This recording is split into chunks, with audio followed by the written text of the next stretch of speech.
Good morning, everyone, and it's really a pleasure to see you all here. I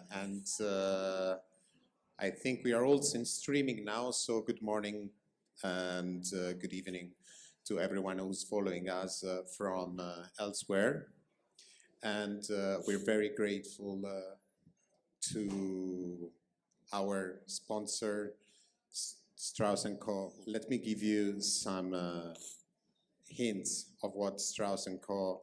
has done for us in the years. Beyond like just sponsoring, they supported us like in terms of promoting the event and giving us the energy, the encouragement, so that we could trust on our energies to come here and make this event possible. So it's been a very vital and important contribution on their part, and we're extremely grateful for this. Something about the African Art in Venice Forum and something about this incredible team that every year make it better in every edition. We were born in 2017 from a personal initiative, and we became African Art Dialogues with 7 working members, and all of these members are working pro bono. This means that beyond all of their works, they dedicate their passion and their time, their resources to this event, which is incredible when you think of what this entails. It's been an honor this year to work with all the 7 members very tightly for the first time in a fast pace, as always, of course, but in a very friendly and collaborative way. And maybe it was also the theme that we identified for this year that really changed our approach to the organization of the event. This year we're talking mostly about intra-African cultural cooperation. All of those experiences that in a way represent cultural cooperation between different African countries. And this is for the resiliency that cultural cooperation on a continental level can give. When you talk about an entire continent making it possible to create a stronger infrastructure for the promotion of the arts, then they can think about how more resilient an infrastructure for the promotion of the arts can be, an ecosystem can be, when the cooperation can, in a way, also reduce that famous Western gaze effect that we, in our sector, many times talk about. This has been, I'm going back to the point where I started, this has been inspiring for us as a group to collaborate, to be more on the spot every day, and it created a fantastic energy between us. And I want to name everyone actually.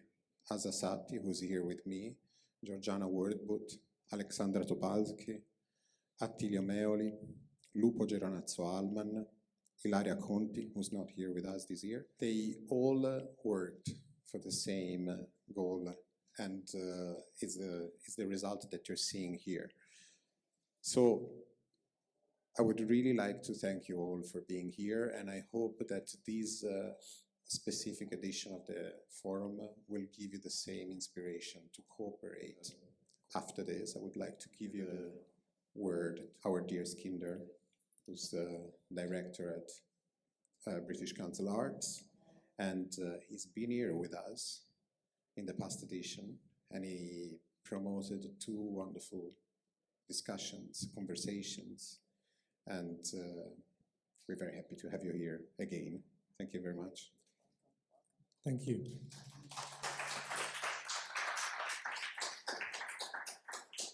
Well, thank you, Neri, for those kind words, and thank you, Azza, as well, for inviting me to say a few words to help open this moment. You know, it's always wonderful to be in one of the most beautiful cities that have been man-made in the world. this juxtaposition of this forum, this intracontinental moment of solidarity and bringing art and culture together is indeed a special moment. And this city, you know, is a city of water, a city of bridges, many islands. There's 400 bridges, by the way. That's incredible. And we're building bridges here. It's also the birth of many, many creative forms, from opera to mask making to festivals. It hosts so much. And of course, it's the birth of the Biennale, the Art Biennale and Architectural Biennale, and of course, this forum, the African Art in Venice Forum. This is quite incredible. So in this vibrant city of dreams, we can imagine and reimagine this future we need right now. And we're gathered here to find those questions and hopefully seek some solutions and ideas moving forward. And I believe that this is the space to create the manifesto for change, and that every 2 years we come back and see what we delivered and how we review and move forward. So it's a really, really great forum, and it's an absolute pleasure to be part of it. And I know the last edition in particular was very powerful, and I know that each year it's growing. So I just wanted to quickly share, though, my last 24 hours in Venice. It's all connected with what we're going to be talking about over the next 2 days, or what you are all going to be engaging with and creating and interacting with. So in just 24 hours, I tell you what, my mind is racing already. Walking, talking, and the sensory overload that's already happened has raised the pace of my heart, and therefore my brain, mind, soul, to really sort of start exploring. Yesterday, I heard Anish Kapoor say something quite profound. He said that all art is contemporary. And this started to make me realize something about the sort of ancestral indigenous gene we all carry. And I wonder if that was unlocked, especially through a deeper meditative inquiry. Could this then be the enabling power that unravels a heritage of future past, to maybe re-examine this intergenerational wisdom with the emergence for an inventive, intracultural and global manifestation? I believe it is. It has been a pleasure to also commission Sonia Boyce for the British Pavilion, and yesterday I witnessed an exuberant excitement in the air from the art world and press. The work brought a multi-layered, sophisticated aesthetic, and it was Sonia's bricoleur of ideas with her collaborators, borrowing from cultural references, devotional vulnerabilities, producing these frequencies on a podium of deep and distinct Black female resonations, defining, I think, therefore, new shared spaces of collaboration, capturing diasporic interpretations and lived expression. I also adventured into the pavilion next door, the French pavilion, and congratulated Zineb Sadira, and also had a wonderful conversation with Yasmina Regard, the curator, who I'd not seen for over 4 to 5 years. This was quite an amazing bridge in itself, because the connection between Zineb from a North African area in Algeria, and of course Sonia Boyce, Caribbean, with African heritage. That collaboration between them was a special moment. It was a brilliant pavilion as well, a performative spectacle. And when I spoke to Yasmina in this excitement of connecting, she said, "This is our story, the story of brown and Black people. And that's why it works so well."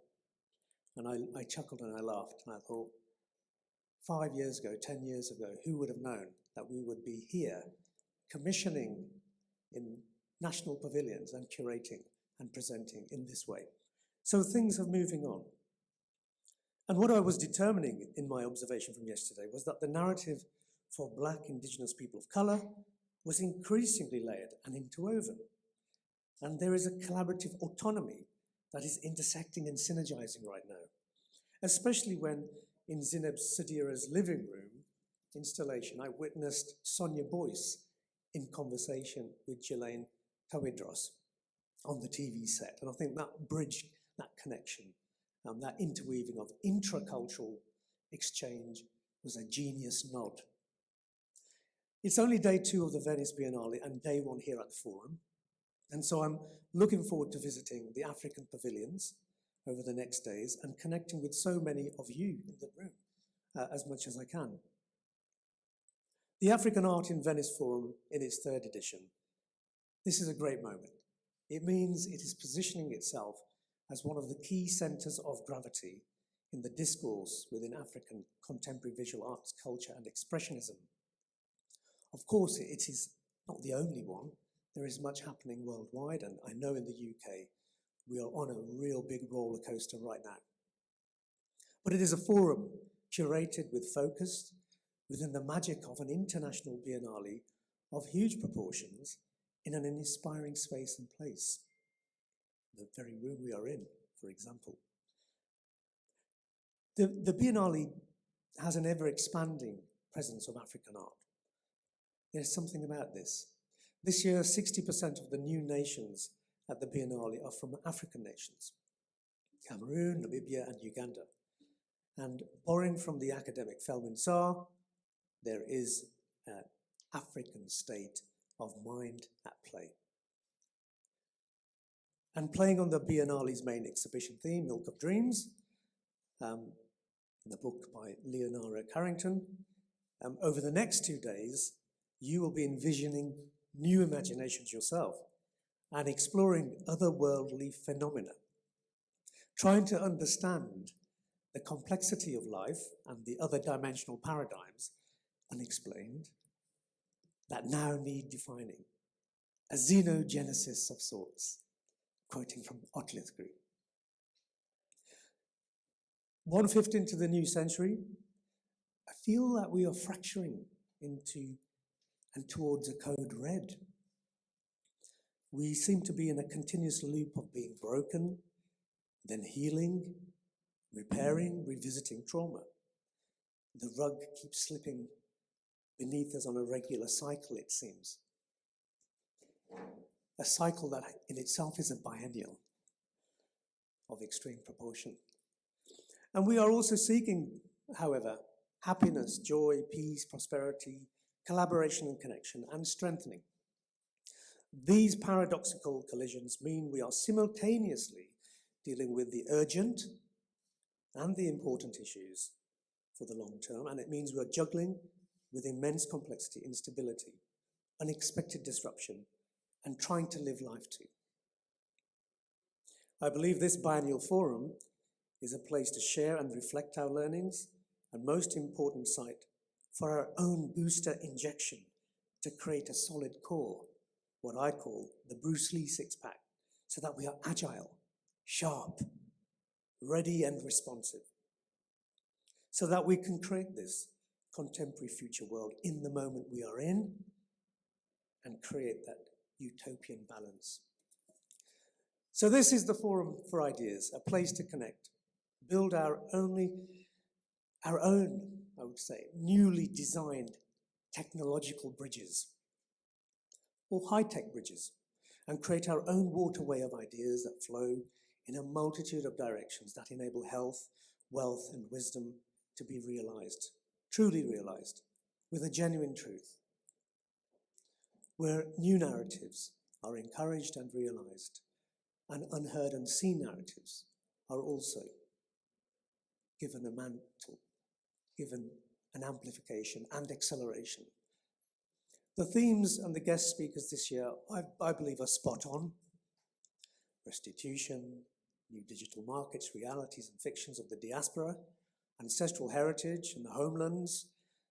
This year's focus on Ethiopia, for example, I love that lens of tuning in. to something on a micro level that has a macro impact. Building alliances, women creative leaders, Black identity in African art with Italian contexts, to name a few, there's so many. And there are a multitude of new and old frequencies in the air.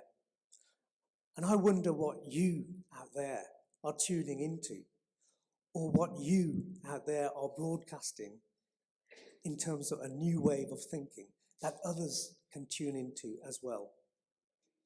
This is a great moment to reveal the hidden questions suppressed by the answers that have been fed to us.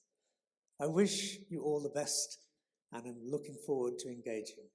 Thank you very much.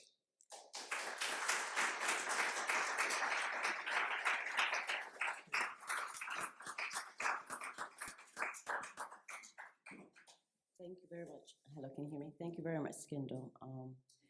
So my name is Azza Satti. I'm a colleague in Neri and one of the founding members of Africa Art in Venice Forum.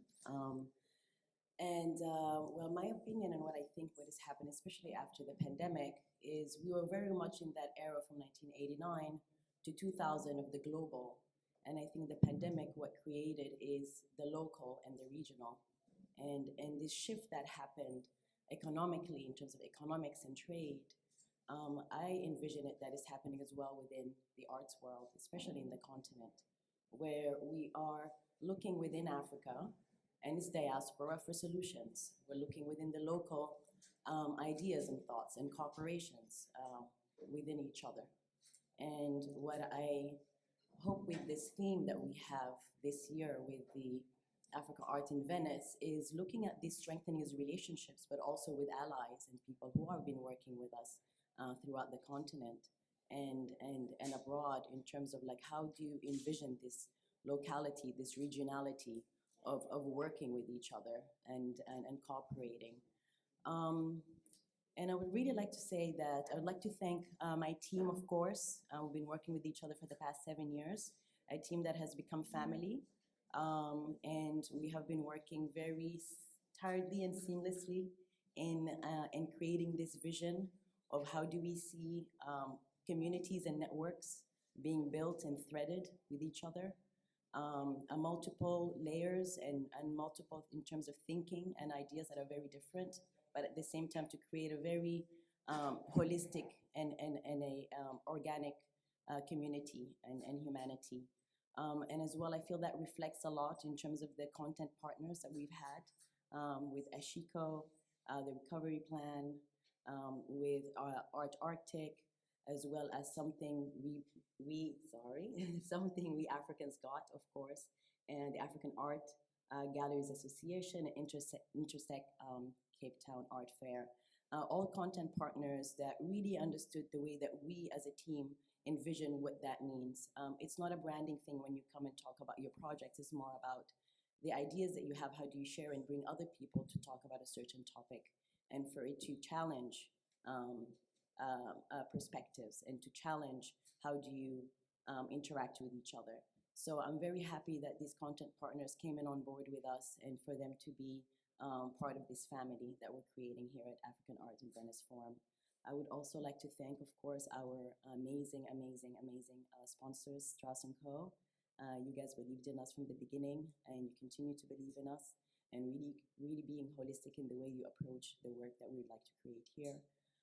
As well as, of course, Art du Benin from the Republic of Benin. It's really amazing to have a government institution coming in and to really work with us in a way that how we envision other governments are working towards what it means for soft policy and soft politics in the African continent. And I love that you're here with us. Of course, Art Split, and last but not least, Cross Boundary, which is an advisory and investment firm working globally and in Africa. Amazing sponsors who have been working with us for the beginning of the year, and hopefully we continue to work with them eternally. And as well, what I would like to say thank you, of course, to our amazing volunteers, the tech team, Hotel Monaco.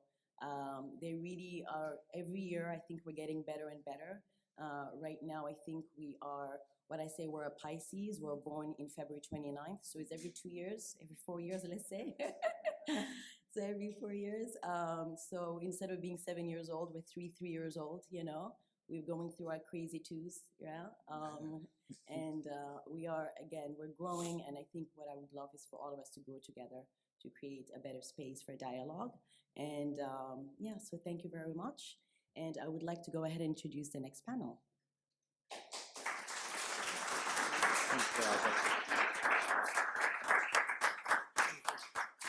Thank you. Although I'm 5 minutes early. That's perfect, actually. Is that okay? They need to come here, so it's perfect, actually. Okay. Logistically perfect. Okay, perfect, perfect. All right. So yes, let us introduce the people who will be here after us. There won't be that much time to introduce them. We're having this beautiful panel that is made in collaboration with Culture Forum Sud Nord and with the Presidency of Benin, and it's an incredible and important panel for the way we look at restitutions today, and it's going to look at restitutions towards the lens of contemporary production, how restitutions impact on contemporary production, what they inspire in whoever has a creative sense of life. So the people who are going to be in conversation with Silvia Forni from Royal Ontario Museum, there will be Yassine Lassisi, who's the curator and director of the Art of Benin exhibition, Colleen Thompson, who's the delegate for arts for the Presidency of Benin, and Alicia Nock from Centre Pompidou, and Jean-Jacques Dabo, the artist you very well know. And Jean-Jacques Dabo will be helped in the translation by Stefan Koller, who will be here as well, I guess. Yes, fantastic. And so please let's welcome them with an applause, and thank you very much for being here.